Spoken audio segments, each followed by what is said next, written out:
Ladies and gentlemen, hello and welcome back. Of course, we are currently in New York City casting live some matches from the round of 32 of the Premier League of WCS America. I'm Axel Tosh, joined by Axlad. We just saw Alicia take down Maker pretty convincingly, 2-0, and now we have the next match of the night, which I'm honestly really excited for. It's going to be Illusion versus MoonGlade. And I know there's so many different storylines behind both of these players. And I'll start with Illusion, of course. Illusion, he burst onto the scene in 2011, MLG Providence, 15 years old, ended up getting 24th in that tournament. And, since that point, having great tournament results, top 16 at the 2012 WCS, and of course, 7th, 8th WCS North America. He's good. He's been on a number of different teams. He actually spent a lot of time in Korea at the Startail House. He's very fast. Yes. Very, very fast. I would say one of, if not the fastest players from the Americas. Yeah, and when people talk about, all right, who are the best players of each race in the United States, Illusion is going to be in that conversation about the Terrans. Some people say, oh, okay, QXC, and then, Illusion's going to be up there. So, very good player, of course. We had the chance to talk to him a little bit before the match, and he provided some responses. We asked about, the Korean versus non-Korean thing, and Illusion says he would not be surprised to see two foreigners come out. MoonGlade has shown time and time again that he can pull big upsets. Oh, okay. So we asked him about the foreigner versus Korean thing, yes. and he thinks some foreigners can do well. Perhaps he can be one of them. And then we asked him about, of course, MoonGlade. And, he had some thoughts about that as well. But, of course, talking about his playstyle further on in that quote, saying he likes to out-multitask in order to win. But oftentimes he'll make bad decisions because of fast-paced action. So, that's kind of interesting. It's talking about how, can he control this speed? Because obviously we talked about how he plays really fast. But there's a difference between playing fast and actually being efficient with those actions. I'm one of those guys, Nick, I'm all over the keyboard when I play. I'm not necessarily completely efficient, but every single game I'm at 400 APM, I promise everyone knows when you're playing. So you hear a lot of clacking. Exactly. Okay. Yeah, let's go that far. But, Illusion, of course, he was mentioning MoonGlade pulls a lot of great upsets. And that's something that is true. MoonGlade, of course, very, very strong player. Yes, I know. He's so often overlooked. Yes, he is. Of course, from Australia. A lot of people in Australia probably waking up early to check out this match. He is, when you're talking about Australia, you're talking about good players from that region, people are going to be like, oh, MoonGlade, he's one of the best. And he absolutely is. WCS Oceania. Did I say it right? Yeah. Yes. Close enough. Got first place there. He has a lot of results from Australia. And he's one of those guys where when he goes up against in these important matches, he's actually able to surprise a lot of the time. So do not underrate MoonGlade. He's very good at StarCraft 2. And people are making predictions about this group. A lot of people are saying Alicia and MoonGlade. A lot of people are. And I think Illusion made the point that it potentially could be Illusion and MoonGlade. We could see a foreigner upset. Alicia did show, that versus that first game versus Maker, he came very close to losing that game. So it is possible to beat this guy. If anyone in the group is going to do it, MoonGlade might be the guy to do it. He's pulled so many upsets against world-class Koreans before. But MoonGlade had some words for us as well. Yes. We asked who he was worried about in his group. He's worried about Alicia because he feels like he doesn't fully understand ZVP yet. He's been a very strong player. Then we asked him about his style, and he said, I enjoy aggressive play with my own kind of style. Hopefully it is entertaining to watch. So MoonGlade, a very classy fellow. I love Australian accents, and that's all I have to contribute to that. Of course. So, why don't we see these guys actually get to it and play their match? Of course, Illusion versus MoonGlade. Yes. The winner will go up against Alicia. The loser will fall down into the lower part of the group to play against Maker. The first map is going to be Akalon Waste. Both players are ready. The game is being started here. This is a map. I feel this is going to be actually a really good map for Illusion, because he loves multitask attacking and being all over the place. Sometimes that leaves him exposed, but Akalon Waste is a great map for Terrans to take 4 bases, keep him defended, and then just do crazy drop harass. You can bounce into 3rd into main, to 4th is often vulnerable drops. A lot of good drop opportunities on this map.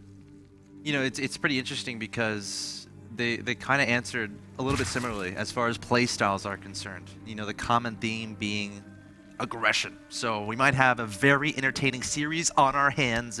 We got America versus Australia, which is actually pretty funny because I think last week on Reddit there's a theme of USA and Australia being like allied.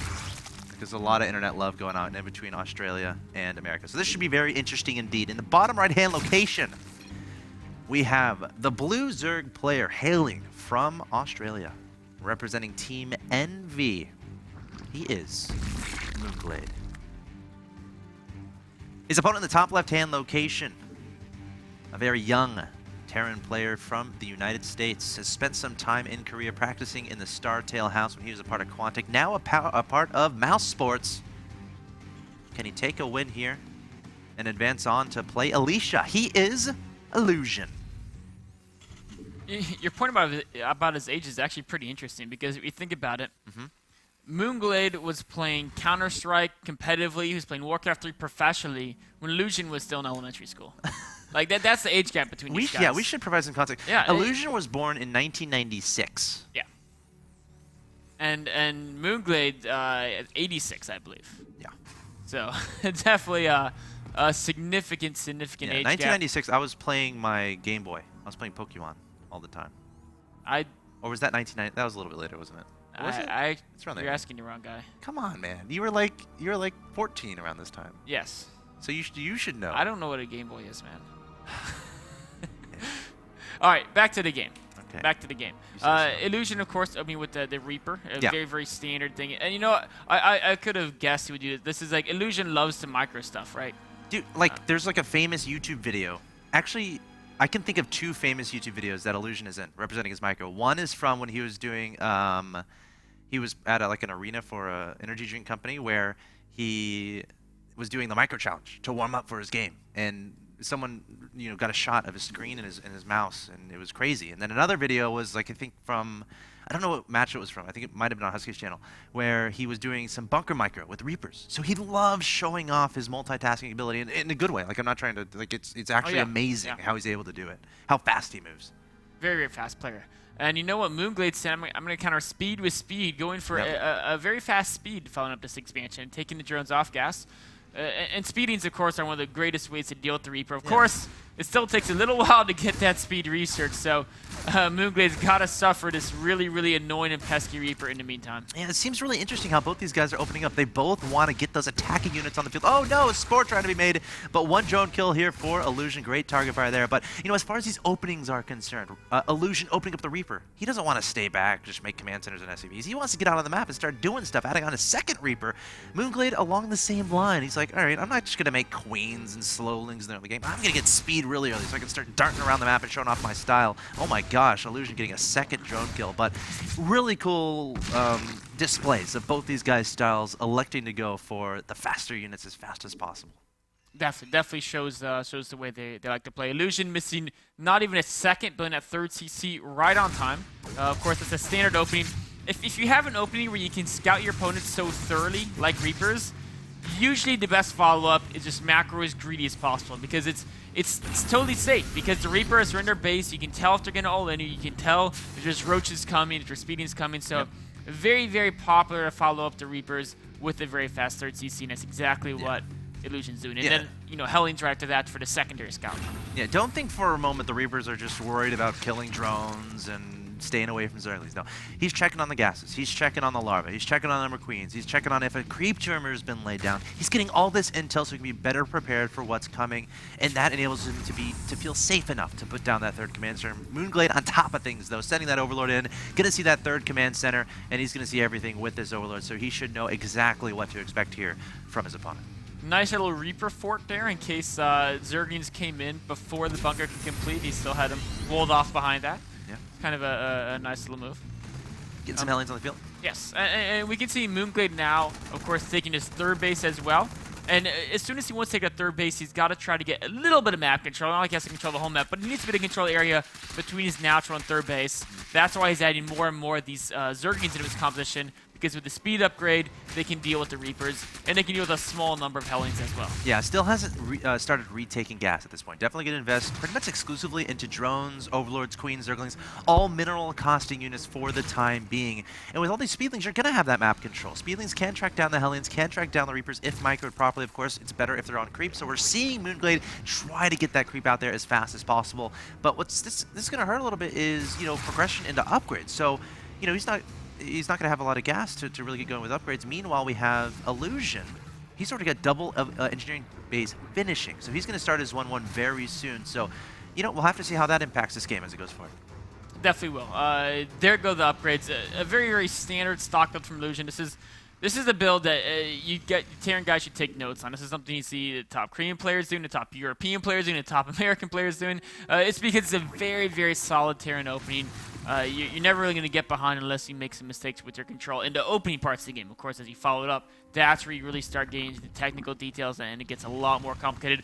Illusion actually going very Hellion heavy. A lot of players stop at 4, but he already has 6. He's adding 2 more, so he's going to put on more pressure than you would see with a lot of the other ways people play this build. And this is great considering what MoonGlade is doing. I mean, he saw the fact that his opponent was making early speed, potentially saw his opponent pull guys out of gas, so he knows he's only going to have to deal with lings for at least the beginning part of this game. We see MoonGlade trying to engage a little bit, but the Hellions getting the better end of that. I think only, I don't know if any fell. Actually, I think they all stayed alive. Yeah, just some damage, didn't lose a single unit. And MoonGlade's realized this. He's realized that there's more Hellions than you know, some Terrans go, and so he's getting his Spine Core as well to help supplement his defense.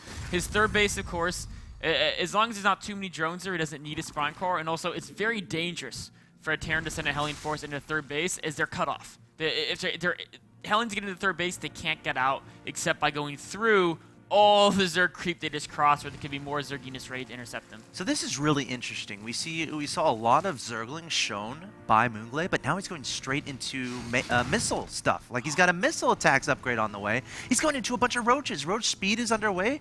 And he's going to go for a little bit of timing here, it looks like. He needs those roaches, too, to defend. His Zerglings saw this force coming out, and that's not a force you can take with just speedings. I mean, maybe if you're life, and you've got, like, a whole ton, but not something you want to have to rely on speedings to defend. MoonGlade's going to try to stall the speedings, but they die so fast in this competition. Yeah, of course. Stim pack is up as well. He's going to have to rely on roaches here, stimming up those Marines. The roaches sprinting down the ramp here. Watch out for that Widowmine. Going to try to get some damage done. Decent shot on a roach there, but it's going to get sniped away. 10 more roaches in production here from MoonGlade. 54-51 in the drone count. And now Illusion has to start thinking, all right, what is my opponent up to? You know, how much do I have to worry about? Should I be going home right now? Should I be setting up a defensive sorts? It's seen that many roaches without medevacs out quite yet. He really needs to play defensive. As the time goes on, his competition will get a little bit better and better. This type of speed roach build that MoonGlade is doing, the speed roach 1-1 attack, MoonGlade's going to be looking for a very big attack on Illusion's third, right? MoonGlade's not taking up to Spire yet, he's not taking the infestation bit, so he's looking to deny Illusion's third base, and Illusion has got to get those defenses set up, because right now I don't think he has quite enough of an army to deal with MoonGlade's force. Only Marines and Hellions. The good news is he has 1-1, but now MoonGlade has 1-1. Coming forward with the roaches, Illusion going to retreat up to his natural expansion. SCVs are going to be vulnerable at the third base. MoonGlade, pretty sure he knows it's there, but he's going to go straight into the natural. Remember, Stim is done, medevacs are out. MoonGlade charging into the natural. No wall here from Illusion, and Illusion going to try to retreat behind these minerals. How does he deal with all these roaches? He's going to have to pull SCVs to help buffer, stall for as many more additional reinforcements. Wow, 2 Widowmines. If those hit the middle of the roaches, that could be big. One getting taken out, 2 getting taken out. No shots out from Widowmine. Of course, has the Overseer in this competition. MoonGlade smart enough to incorporate that behind this. Starting up with a +2, 14 more roaches in production, going to be joining in with in on the fun and killing the Terran race here across the map. Illusion desperately trying to hold, but so many roaches still active and so many SCVs already going down. This is a very, very tough part for Illusion. He really wasn't able to identify the attack fast enough, and he didn't have any bunkers. He didn't have any bunkers. His Marines were overstimmed. He didn't have the medevac support, and this is what happens when a Zerg like MoonGlade realizes the Terran players trying to take a third without sufficient defenses. So many speeders just hurdle in here. I mean, MoonGlade's not 100% of it yet. The 2-2 upgrades are going to help him out if he can push his attack back, but MoonGlade's not relenting. He's continuing to rally more and more units into this base. He hasn't made a drone in a very, very long time. The Marines coming out of the barracks, they're like, ready to go, sir, where's the action? And right as they say that, killed by Yeah, roaches. roaches just chop them to bits before they can even meet up with their teammates. Illusion needs to find some bug spray to deal with all these roaches because they are all up in his main base in the middle line, taking down even more SCVs. Hero Marauders trying to join in on the fun, but it's just so much damage has been done here by MoonGlade. 48 workers killed. Illusion's down to 13 harvesters. He's down to 36 apply, and there's the GG from Illusion. MoonGlade taking game number 1. Honestly, a very cool game. You know, we saw Illusion go for that pretty nifty push, you know, go for the Hellions, go for the Marines, but since he kind of invested so much into that, and he had those 2-2 upgrades up, he didn't necessarily have a great composition as far as dealing with the mass roach. MoonGlade able to identify that, initially making some roaches, and you know, when Illusion sees those first few roaches, you have to decide, okay, is this just like 6, 7, 8 roaches that's just protecting him from being pushed so he can proceed with his economy, proceed with his tech, or is he making a billion behind this, or is he going for, you know, a big timing attack? That's exactly what MoonGlade was doing, and Illusion had no idea. He really did. You know, against this type of attack, you pretty much either want bunkers, a lot of Widow Mines, Siege Tanks, some combination of those three, and Illusion only had a few Widow Mines and no bunkers or tanks. So a very, very difficult push to hold straight up, and the Marines just couldn't cut it. Really cool play there from MoonGlade, taking game number 1 on Akalon Waste. Of course, this is a best of 3 to determine who's going to go into the winner's match to play Alicia. The loser of this match will go to the loser's match to play Maker. Guys, stay tuned. Game 2 between Illusion and MoonGlade coming up.